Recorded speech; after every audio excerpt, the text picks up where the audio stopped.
코로나가 마치 쓰나미처럼 지나간 후에 종종 우리는 많은 후유증으로 힘겨워하는 성도님들의 소식을 듣게 됩니다. 다행히 별탈 없이 잘 지나가신 성도님도 있지만 힘든 후유증으로 힘들어하시는 그 성도님들의 소식이 마음을 아프게 했습니다. 왜 이러한 어려움을 내게 허락하셨는지, 왜 이러한 고통을 겪어야만 하는지, 예전 같지 않은 나빠진 건강 상태를 직면할수록 괜시리 하나님께 원망이 일어나기도 합니다. 나를 힘겨운 상황에 버려두시는 것 같아서 정말 하나님이 나를 사랑하시기나 하시는 걸까 의심하게 되고, 실존적인 어려움 상황 속에서 모든 것이 귀찮아지고 냉랭해지는 마음에 스스로 놀라며 하나님을 향한 원망감에 마음이 무거워집니다. 이 일을 누군가에게 말하는 것도 나의 믿음 없음이 드러나는 것만 같아서 아무에게도 말하기가 싫고, 그렇다고 홀로 감당하려고 하니 더욱 마음이 식어갈 뿐입니다. 이러할 때 우리는 어떻게 해야 할까요? 우리의 삶의 여정 중에 일어나는 많은 일들 중에 우리의 삶을 크게 변화시키는 사건들의 의미를 발견하는 것은 무척이나 중요합니다. 이 사건 자체가 가지는 의미를 지금 이 순간에 당장에는 알지 못하지만 나의 인생 여정의 전체 과정에서 다시 되돌아본다면 분명 이 사건의 의미는 오늘 지금 이해하는 것과는 다르게 해석하고 또 바라볼 수 있을 것입니다. 이 사건 속에 숨어있는 하나님의 손길을 발견하는 것, 나의 인생 전체 그림 속 한 퍼즐의 의미가 하나님의 깨닫게 하심 가운데 눈에 들어올 때 우리는 이전에 하나님과 다른 하나님을 경험하게 됩니다. 우리가 하나님에 대해서 알고 있는 지식의 차원이 아니라 인격적으로 대면하는, 인격적으로 사귐 속에서 알아가는 그러한 하나님에 대한 알무로 나아가게 됩니다. 곧 전지전능하시고 무소불위하신 하나님 등으로 머리로만 아는 관념의 하나님이 아니라 우리의 삶의 여정 속에서 일어나는 여러 가지 사건 속에서 우리의 삶에 관여하시는 하나님의 손길을 발견하게 되는 것입니다. 하나님이 나의 삶에 깊이 관여하고 있다는 사실을 알아차리게 될 때, 그때 우리는 새롭게 나의 삶을 향한 하나님의 그 큰 사랑으로 인하여 나의 삶을 다시금 힘있게 살아갈 수 있습니다. 이 삶의 의미를 발견하는 자리가 바로 기도의 자리가 아닐까 생각해 봅니다. 기도의 자리에서 비로소 우리는 나의 삶의 가운데서 함께 하시는 하나님의 손길을 발견하고 그 의미를 물을 수 있게 됩니다. 나에게 다가온 일상의 그 사건 속에 숨어있는 뜻을 발견할 때 우리는 이제서야 비로소 신앙의 새로운 세계로 한 걸음 더 나가게 하시는 하나님께 감사할 수 있습니다. 그러나 그러한 순간이 오기까지 우리에게도 할 일이 있습니다. 바로 하나님께 묻는 것입니다. 질문하는 것입니다. 납득할 수 없는 상황에 대해서 하나님께 나아가 하박국이 절규하듯이 항변했듯이 하나님께 아뢰는 것입니다. 내 마음에 일어나는 모든 것을 하나님께 숨김없이 아뢰는 것, 우리의 삶에서 이해할 수 없는 사건과 사고 앞에서 우리의 영혼을 잠식하여서 깊은 영혼의 어두운 밤을 지날 때 해결할 수 없는 그 고통을 안고 하나님 앞에 나아가 부르짖는 것입니다. 그제서야 비로소 우리는 진정 하나님을 나의 하나님으로 대면하게 됩니다. 이러한 시간을 보내는 오늘 그 한 사람 하박국의 기도를 묵상하며 우리의 삶을 돌아보기를 소원합니다. 말씀을 묵상하며 시작하는 가운데 묵상을 시작하는 가운데 바벨론 군사들에 의해서 성전이 여지없이 짓밟히고 무고하게 이스라엘 백성들이 잡혀가는 현실을 바라보고 눈물 짓고 있는 하박국을 그려보면서 마음이 불에 댄 것 같이 마냥 저려져 왔습니다. 말씀이 쓰여진 상황이 무겁게 짓눌려서 기도가 절로 나옵니다. 하나님, 오늘도 이 말씀이 무척이나 아픕니다. 이 속에서 주님의 뜻을 발견하여서 전할 수 있도록 눈을 열어 주옵소서 하고 말입니다. 사실 조금만 돌아보면 우리의 삶은 항상 밝은 일들만 있는 것은 아닙니다. 지난한 힘겨운 시간을 지나는 이들이 많다는 것을 부인할 수 없습니다. 그 고통의 자리를 외면하면서 단순히 희망을 말하는 것이 오히려 녹록하지 않은 현실을 외면하는 것일 수도 있겠다는 생각을 해보게 되었습니다. 사랑하는 사람들의 고통 앞에서 가장 힘든 것은 아마도 그 고통을 대신할 수 없는 현실일 것입니다. 오직 바라보기만 할 수 있을 뿐 아무것도 해줄 것이 없다는 생각에 이를 때면 그 자체가 또한 마음이 무거운 통증으로 다가옵니다. 진정 사랑하는 이의 아픔을 나의 아픔으로 받아들이게 된다면 함께 아파하며 저절로 기도가 흘러나오게 됩니다. 그 아픔의 절규가 하박국의 기도 속에서 흘러나오고 있습니다. 13절 말씀입니다. 주께서는 눈이 정결하심으로 악을 참아보지 못하시며 패역을 참아보지 못하시거늘 어찌하여 거짓된 자들을 방관하시며 악인이 자기보다 의로운 사람을 삼키는데도 잠잠하시나이까. 이스라엘 백성들이 바벨론의 군사들에 의해 짓밟히는 악의 현실 속에서 하박국의 외마디 비문과 같은 질문은 어찌 악인이 자기보다 의로운 사람들을 삼키고 짓밟는데도 하나님께서 잠잠하실 수 있으십니까? 입니다. 하나님의 눈은 정결하시기에 악을 참아보지 못하시는 분이시지 않습니까? 패역을 참아보지 못하시는 하나님께서 어찌 가만히 계시기만 하십니까? 하박국의 1절에서 2절, 3절에서는 하박국이 이스라엘 백성들 사이에서 자행되는 악을 보고 절규하고 기도했다면 이제는 하나님께서 바벨론을 들어서 이스라엘 백성의 그 악을 징계하는 가운데 일어나는 그 악을 보면서 절규하고 기도하고 있는 것입니다.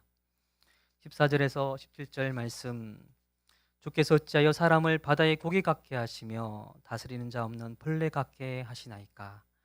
그가 낚시로 모두 낚으며 그물로 잡으며 투망으로 모으고 그리고는 기뻐하고 즐거워하여 그물에 제사하며 투망 앞에 분향하오니 이는 그것을 힘입어 소득이 풍부하고 먹을 것이 풍성하게 됨이니이다. 그가 그물을 뚫고는 계속하여 여러 나라를 무지하게 멸망시키는 것이 옳으니이까. 바벨론의 행포가 사람의 인권을 존중하는 것이 눈꽃만큼도 없이 어부가 바다에서 물고기를 잡듯이 사람을 잡으며 기뻐하는 모습 속에서 하박국은 분노하지 않을 수 없었습니다. 어찌 이러한 악이 눈앞에 펼쳐질 수 있다는 것입니까? 더구나 자신들의 무기를 숭상하면서 오직 자신들의 힘이 이 무기에게 나오는 것으로 여기고 경배하는 그들의 모습이 얼마나 하나님을 거스르는 교만한 행위인지 하나님은 지금 보시고 계시고 있으시냐고 질문하는 것입니다. 이스라엘 백성이 악하여서 징계를 받아 마땅하지만 어찌 이렇게 포악한 바벨론보다 더 악할 수 있느냐는 질문입니다. 공의로운 하나님이시라면 당연히 악을 심판하시는 것은 당연하지만 그 심판의 도구로 어떻게 심판을 당하는 이스라엘보다 더 악한 민족을 사용하시느냐 하는 것입니다. 악을 지켜보시는 것을 싫어하시는 하나님, 그 하나님의 성품에 호소하는 하박국의 기도는 악인이 선인을 짓밟는 이 현실, 부조리한 현실의 고통을 가슴에 끌어안고 기도하고 있습니다. 우리나라도 역시 38년간 어두운 일본의 식민지 삶을 살았고 6.25 전쟁을 통해서 온 산하가 다 파괴되어 버렸던 전쟁의 아픔을 겪고 지나왔습니다. 그 상처가 아직도 다 아물지 않고 있는 현실에서 일하시고 계신 하나님을 향하여 온전한 회복을 위하여 우리는 하박국과 같이 얼마나 부르짖었는지 돌아보게 됩니다. 러시아의 우크라이나 침략 전쟁 가운데 벌어지는 일들, 윤리와 도덕이 완전히 짓밟히는 전쟁 가운데 전쟁 범죄로 인한 참상의 현실 속에서 우리는 경악할 수밖에 없습니다. 이러한 상황에 우리도 자연스럽게 하나님께 질문하게 됩니다. 하나님은 이러한 악을 두고 보실 수 없으실 텐데 어찌 그렇게 침묵만 하고 계십니까? 라고 말입니다. 그러나 여러분, 이러한 질문을 하나님께 나와 올리고 계신다면 우리는 역설적이게도 우리가 하나님의 은총 안에 있다는 사실을 부인할 수 없습니다. 코로나 후유증 앞에서 하나님께 나도 모르는 사이에 원망이 일어나십니까?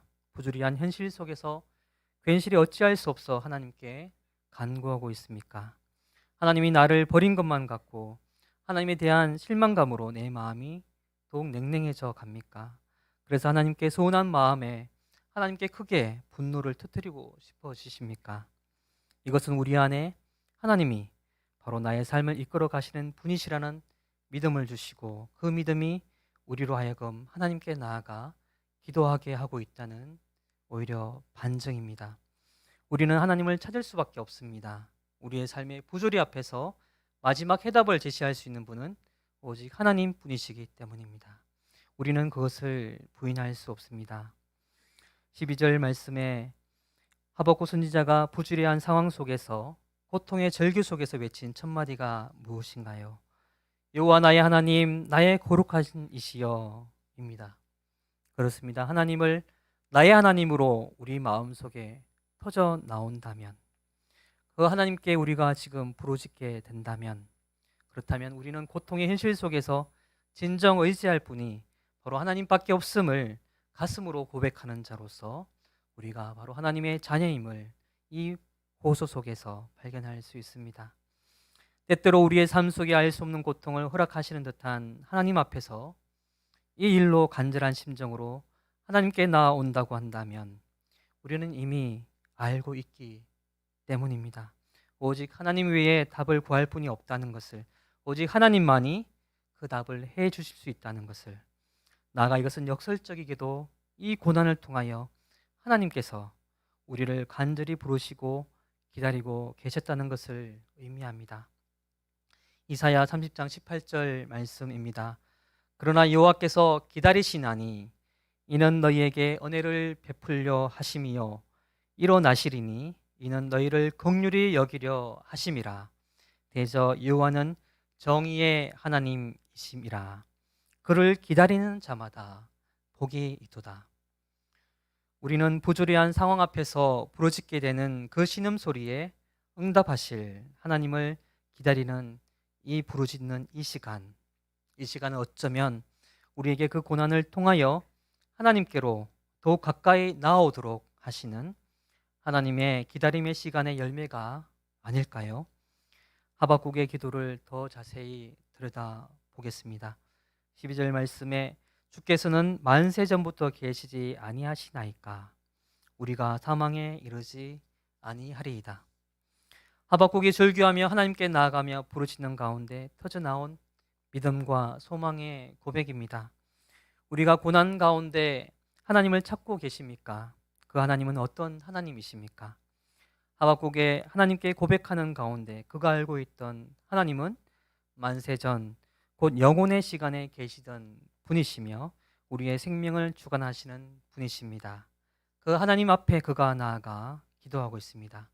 이처럼 오늘날에도 마찬가지 하나님의 영혼의 시간 속에서 오늘이라는 순간의 삶을 살아가는 우리들의 생명을 주관하시는 그 하나님이 우리를 지키고 있습니다. 오늘의 현실 속에서 어떤 삶의 여정 가운데 모든 것을 잃는다고 하여도 여전히 우리가 삶을 살아가고 있는 생명이 있다고 한다면 하나님의 은총 가운데 우리가 있다는 증거입니다.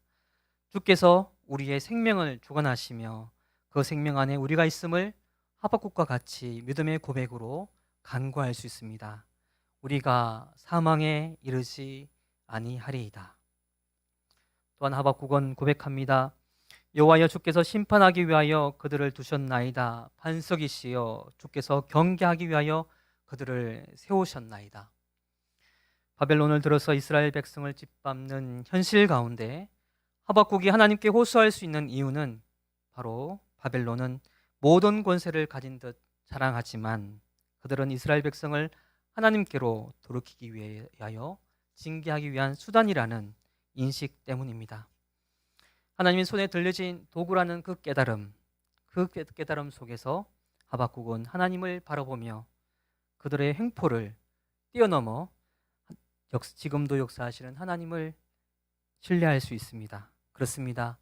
바벨론이 아무리 강성하여 자신들이 의지하는 힘의 수단인 무기를 숭상하며 경배하며 모든 나라를 짓밟는다 하지만 이들은 오직 하나님의 백성들을 징계하기 위한 도구일 뿐, 그 쓰임이 끝날 때 그들도 또한 그들의 악으로 인하여 멸망당하고 말 것입니다. 칼로 일어선 자 칼로 망한다는 주님의 말씀과 같이 악의 열매는 오직 부메랑처럼 자신에게 돌아와 자신을 파멸시키는 것뿐입니다. 역사가 그 증거입니다. 역사 속으로 바벨론이 살아간지 우리는 너무나도 그 사실을 잘 알고 있습니다. 우크라이나를 침략한 러시아도 다르지 않을 것입니다. 하박국의 기도 속에서 하나님께 고백한 말씀 속에서 우리는 삶의 고난의 여정을 지날 때 놓쳐서는 안 되는 진리를 발견합니다. 바로 하나님께서 우리를 고난 가운데 내버려 두시는 것 같지만 사실은 여전히 하나님은 우리를 죽음에서 구하시면서 생명을 지키시고 계신 분이시며 지금까지 우리를 인도하셨다는 것입니다.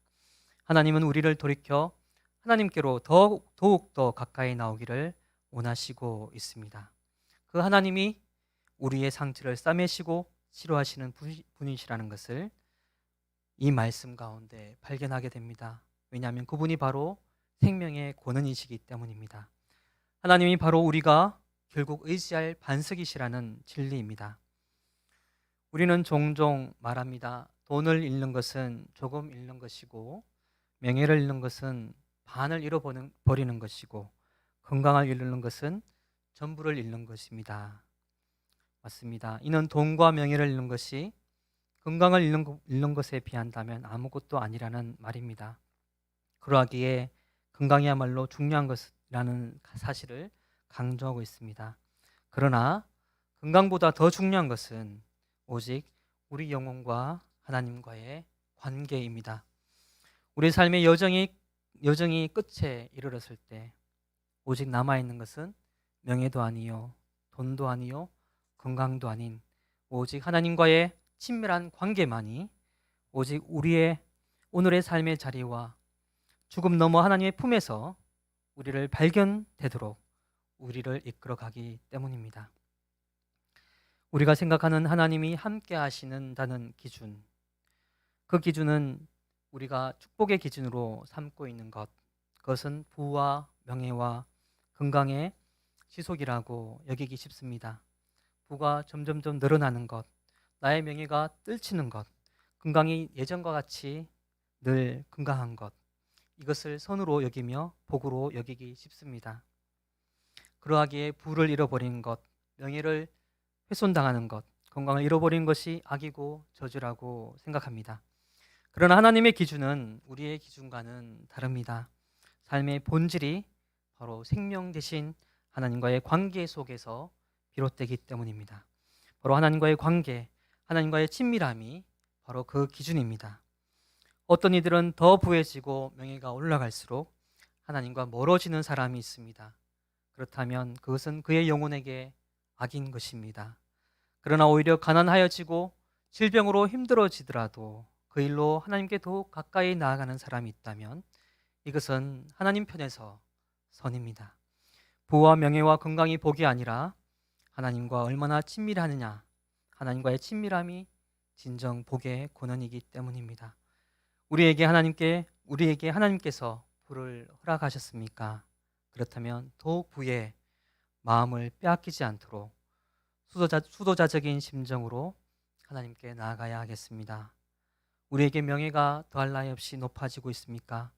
그 명예에 교만하여 하나님을 저버릴까? 더욱더 조심하며 하나님께 나아가야 하겠습니다.